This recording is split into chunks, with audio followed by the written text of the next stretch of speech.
Olá, concursando! Bem-vindo ao CIEX. Sou o Mestre Mário, prazer em encontrar você por aqui. Vai fazer concurso da FGV? Então assista a nossa aula de hoje. Aqui tem a correção de questões e também parte teórica. Também conheça o preparatório de português da FGV. Inscreva-se neste canal e boa aula! Questão da FGV de nível superior, o ano é de 2024. Observe o seguinte texto. Trata-se de um texto descritivo. Até aqui está afirmando. Assinale a consideração correta sobre o fator tempo nesse tipo de texto. Então, é um texto descritivo, como fala aqui.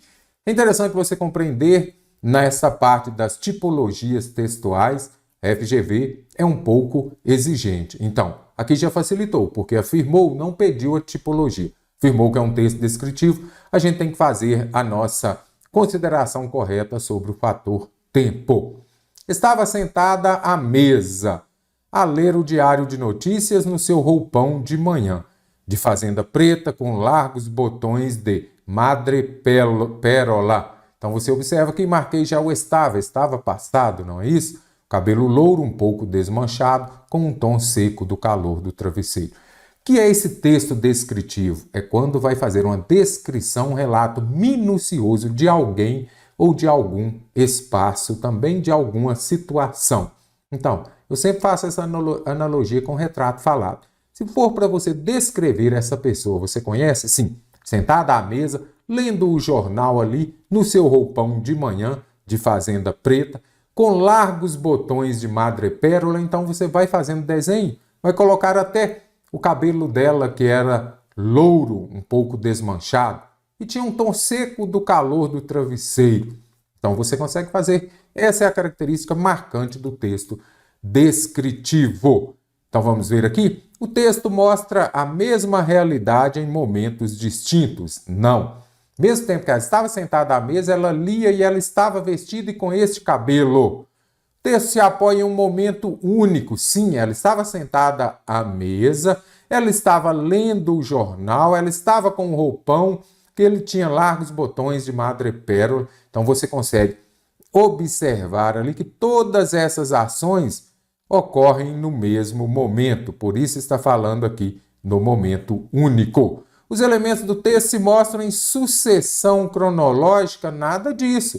Se fala assim, levantou-se, depois estava sentada à mesa. E sim, primeiro ela se levantou, depois estava sentada à mesa. Não, aqui eu já vi que nada de sucessão cronológica, todas ocorrem em um momento único. O texto é completamente atemporal, nada disso. Aqui dá para saber quando foi que ocorreu esta ação. Observe, ela estava sentada à mesa no seu roupão de manhã.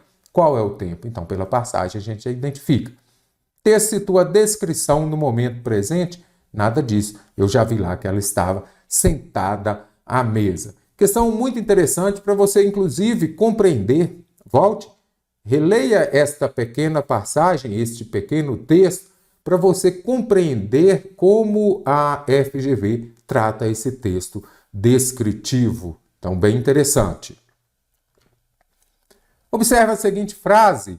Felicidade é um lugar onde você pode pousar, mas não pode fazer seu ninho. Então, nós temos pousar e fazer um ninho, não é isso? Sobre os componentes e a significação desse pensamento, vamos marcar a alternativa correta.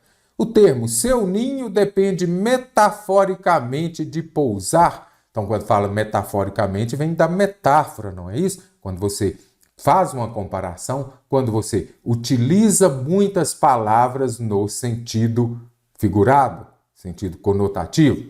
Então, quando fala lá, observe, felicidade é um lugar onde você pode pousar, mas não pode fazer seu ninho. Então, o que a gente observa? Esse seu ninho vai depender de pousar. Corretíssimo. Nesse cenário aqui, e você observa que quando falar felicidade, você pode pousar. Então, aqui você observa a presença de quê? Da metáfora. E da mesma forma, já que pousou, vai falar de ninho, não é isso? O pássaro pousa no ninho. Então, ele vai depender, o seu ninho vai depender de pousar, para você compreender nessa passagem. Termo onde deveria ser adequadamente substituído por aonde. Onde ou aonde? Nada mais é o mesmo pronome relativo. Onde? O aonde, ele é em virtude de algum termo anterior exigir a preposição a. Então eu falo, eu fui aonde você estava, porque o verbo ir exige a preposição a. Então, para você usar aonde, algum termo tende a exigir a preposição a. Então eu venho aqui, descarto, porque é onde mesmo. Nada aqui pede, olha aqui, felicidade é um lugar onde você pode pousar. Então aqui nenhum termo aqui vai exigir a preposição a. Eu falo, felicidade é um lugar aonde você pode ir, porque o verbo ir vai exigir a preposição a. Aí ela viria aqui antes do onde, aí viraria aonde. A conjunção mas tem nesse caso valor de adição. Será que sim? Então eu preciso observar aqui. Felicidade é um lugar onde você pode pousar, mas não pode fazer seu ninho aqui, nada de adição. Aqui é uma ideia de oposição. Você pousa, o pássaro ele pousa e faz o ninho, não é isso? E aqui ele pousa, mas não faz. Então aqui é uma ideia de quê? É uma ideia de adversidade. É uma ideia de quê? De oposição, caro concursando do meu Brasil. A expressão fazer seu ninho corresponde semanticamente a aninhar. Será que sim? Nada disso. Fazer seu ninho é diferente de aninhar. Aninhar é o mesmo que acarinhar, por exemplo. Então aqui não confunda, porque são palavras que possuem significados diferentes. Aninhar, por exemplo, acarinhar, correto? Então nada de fazer ninho ter o mesmo significado de aninhar. Este aninhar também pode significar o quê? Esconder, agasalhar, acarinhar, como eu já disse. Observe esse fragmento do mesmo texto de Machado de Assis.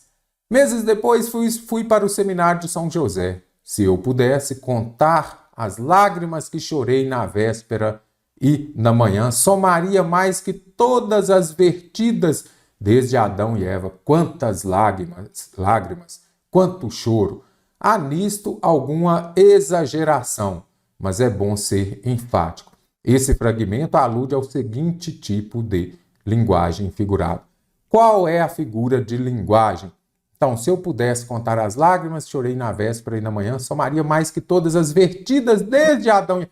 Quanto exagero! Aí a FGV, que não é muito boazinha, veio aqui e ainda explicou que aqui está ocorrendo o quê? Um exagero, não é isso? Não é a FGV, é o próprio Machado de Assis na passagem dele. Ah, exagero é metáfora? Metonímia? Eufemismo ou hipérbole?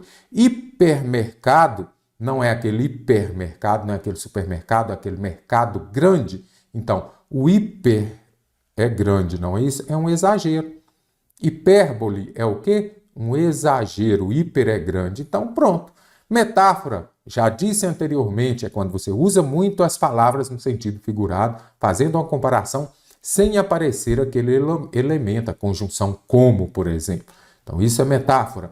Metonímia, tem várias formas de você exercer de você identificar a metonímia. Por exemplo, trocando o autor pela obra. Li Guimarães Rosa. Não, você leu a obra. Li Machado de Assis. Não, você leu o texto de Machado de Assis. Tem também lá a marca pelo produto. Ah, ele comprou Havaianas. Não, ele comprou as sandálias. Eufemismo é o oposto de hipérbole. É quando você vai suavizar. João foi morar com Deus. Então ele faleceu. Não é isso? Então aqui ficou mais fácil compreender hiper, grande, exagero. Assinale a frase a seguir que, diferentemente das demais, não se estrutura numa oposição. Eu preciso daquela que não se estrutura numa oposição, ou seja, todas são oposição, exceto a que vamos marcar. A eleição direta é mais festiva, a indireta mais solene. Então aqui nós temos essa ideia de quê? De oposição, momento solene, momento festivo, direto e indireto. Então descartei. Manda quem pode, obedece quem tem juízo. Manda e obedece, oposição. Indicamos para um cargo um amigo. O absurdo seria se indicássemos um inimigo. Amigo, inimigo, oposição. O direito a ser ouvido não inclui o direito de ser levado a sério. Aqui não tem uma questão de oposição. O direito a ser ouvido não inclui o direito de ser ouvido. Aí, por exemplo, seria oposição. Agora, neste caso aqui, não tenho a presença da oposição, então venho aqui e marco a alternativa D. Como eu já marquei para vocês aqui nas outras alternativas, a gente consegue identificar essa ideia de oposição. Agora, o direito a ser ouvido não é oposto a ser levado a sério. Então, aqui não temos essa ideia de oposição. Nas frases a seguir, há a ocorrência de comparações.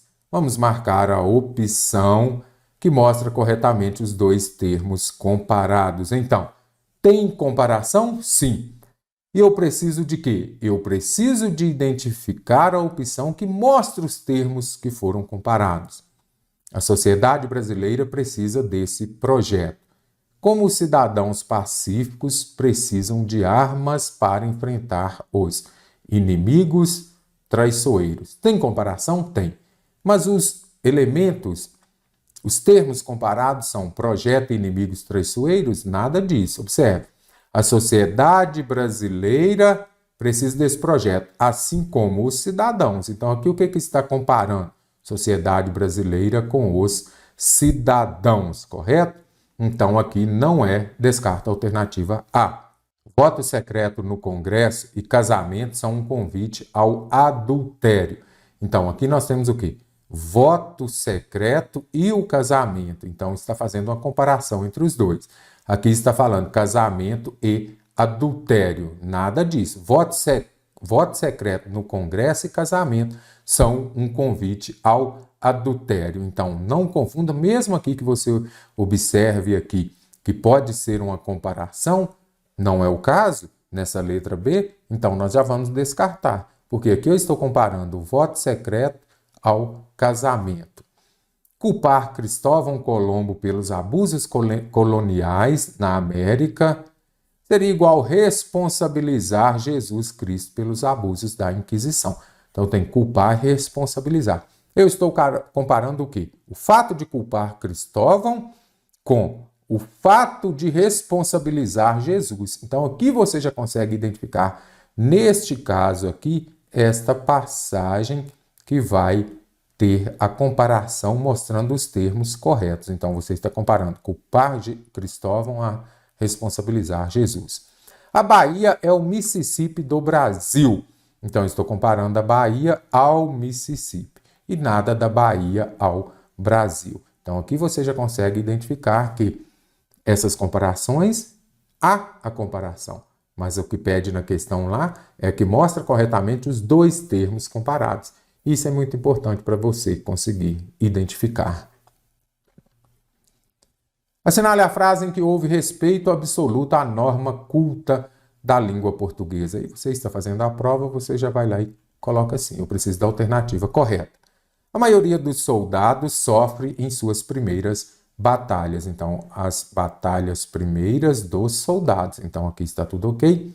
E agora, será que eu deveria falar a maioria dos soldados sofre ou sofrem? E essa expressão partitiva, você já consegue identificar? Qual que é a regra de concordância para ela? Então, apareceu expressão partitiva, seguida de determinante no plural, expressão partitiva, a maioria de. Determinante no plural, soldados. O verbo pode ficar no singular, concordando com a maioria, com expressão partitiva, a maioria sofre, ou então a maioria dos soldados sofrem também.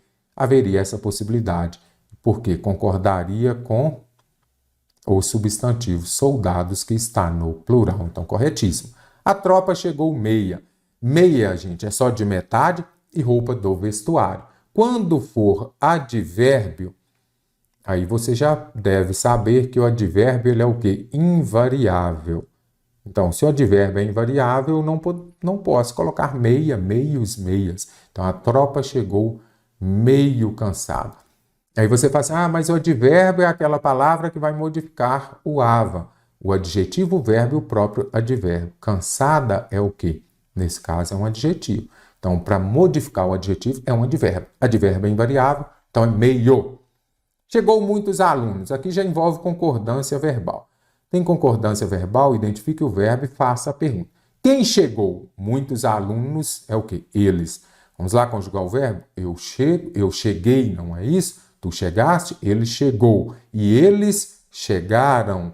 Então, aqui o correto seria o quê? Chegaram muitos alunos após o começo das aulas. Não, acabou. Já descartei. Basta você lembrar que te amo não existe. Te amo não existe, ok? Porque eu não inicio frase com os pronomes oblíquos átomos. Você pode até falar aí para o seu parceiro, não tem problema, mas na hora de escrever, você não vai escrever te amo. Como você vai escrever? Deixa aqui nos comentários para a gente interagir. Assinale a frase cujo conectivo sublinhado está corretamente classificado. E agora? Será que o E é uma ideia de adição? Aí você vem aqui e só observa o E, não é isso? Aí você fala assim, a alternativa A já está correta, porque o E é ideia de adição. Não. Apareceu aqui conectivo à conjunção, a VUNESP até fala muito bem. Você precisa observar as conjunções, o sentido e as ideias que elas estabelecem. Nesse sentido aqui, você precisa identificar. Qual é o sentido? Não vivemos na plenitude democrática, mas não existe aqui uma ditadura. Não existe aqui uma ditadura. E sim uma situação autoritária. Então, eu poderia substituir o e sim por mas. Olha aqui. Não vivemos na plenitude democrática, mas não existe aqui uma ditadura, mas uma situação autoritária. Então, você observa aqui essa ideia de oposição entre ditadura e situação autoritária. Então, a alternativa A, eu já vou descartar, porque não é aditivo, não é aditivo. É um valor de oposição. É proibido se apresentar com barba ou por fazer, barba crescida ou por fazer. Então, aqui eu tenho duas possibilidades. Aqui eu tenho uma alternância. Você pode ter a barba crescida ou a barba por fazer. Valor conclusivo, não. Aqui é de alternância. Política não é só o bônus, mas também o ônus. Valor adversativo. Aí você vem aqui e fala, a alternativa C está correta, porque o mas eu tenho certeza que é adversativo, mas não é. Esse mas também, quando aparecerem aqui as expressões, observa aqui, não só, mas também vai ter valor de adição. Observa, política não é só o bônus e o ônus, então aqui é valor aditivo. Então aqui, quando aparecer não só, mas também, é valor de adição. Brincar vai ser a ocupação principal do próximo século. Aí ele vai explicar por que não haverá trabalho para os homens. Valor explicativo, alternativa D que está correta. Então, tem conjunção, observe o sentido que ela estabelece. Assinale a opção em que só um dos vocábulos, então vamos marcando aqui, mostra a forma gráfica correta. E agora, só um deles que está correto. Enfarte, infarto, as duas estão corretas? Eu ainda vou colocar aqui. E se eu poderia falar infarto e infarte também? Será que sim? Eu quero que você me responda lá nos comentários. As 4 possibilidades são adequadas? Então, enfarte e infarto, corretas. Chimpanzé e chimpanzé, as duas formas também existem. Rubrica aí ficou fácil, né, FGV? Por quê? A maneira correta é só rubrica, embora muita gente ainda ache que o correto é rúbrica. Não, aqui nós temos o quê? A sílaba tônica é ubrica, então é rubrica e nada de rúbrica. Assovio ou assobio, as duas possibilidades são aceitas. A única alternativa é C. Caro concursando, lembre-se de que não existe rúbrica. Assinale a frase em que ocorre um erro no emprego da palavra só. Só, nós temos 2 possibilidades. Então, este só pode significar sozinho, não é isso? Neste caso, ele é um adjetivo, não é isso? O homem fez a casa sozinho, o homem sozinho fez a casa. Este só também, ele pode ser significado de somente, apenas, aí já é um advérbio. Você já vai memorizar o quê? Que advérbio é invariável. Ele não irá para o plural. Então, sempre que ele puder ser substituído por somente ou apenas, ele será invariável.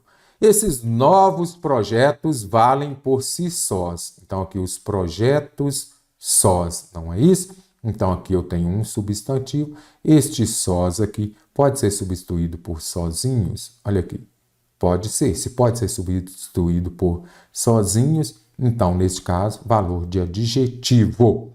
Vocês não estão só neste mundo. E agora, será que está correto? Aqui já está o erro. O correto seria o quê? Vocês sós. Vocês não estão sozinhos. Vocês não estão sozinhos. Então, a errada é a alternativa B.